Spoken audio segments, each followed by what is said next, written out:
Hey Kennedy Cougars, we're MedBoard and we have another MedPath video for you. As a reminder, MedPath is our segment where we discuss medical careers. In today's video, we will be discussing medical interpreters. A medical interpreter accurately translates critical medical information between healthcare providers and patients who speak another language or cannot understand English. In addition, they provide communication services for patients who are deaf or hard of hearing. Medical interpreters should be fluent, which means they can speak, read, and write in specific foreign language they are interpreting in addition to being fluent in English.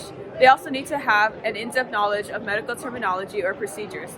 It is also important for a medical interpreter to maintain a stable relationship with patients, where information is kept confidential, and be capable of remaining composed in stressful situations regardless of the environment they are interpreting in, such as in person or on the phone. To become a medical interpreter in the U.S., an individual must have at least a U.S. high school diploma or an equivalent from a foreign country. Education needed is normally a bachelor's degree, with the most common being business, English, or linguistics. Medical interpreters must be proficient in at least 2 languages, English and an alternate, and have completed at least 40 hours of medical interpreting training.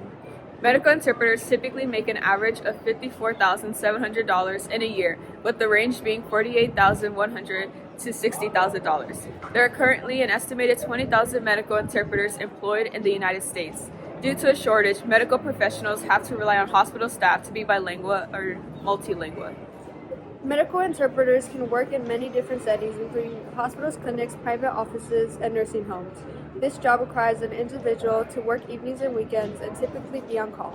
Because this job requires immense concentration and involves a lot of speaking, they usually give breaks every 2 hours. A day in the life involves being given a list of patients to visit, based on the order calls coming through. A medical interpreter will tend to these patients throughout the day. Some examples of requests made in calls could be a family conference for a child going home on a ventilator, or interpreting a diabetic education teaching for a new diagnosed type 1 diabetic. Thanks for watching. We hope you learned something new. Bye!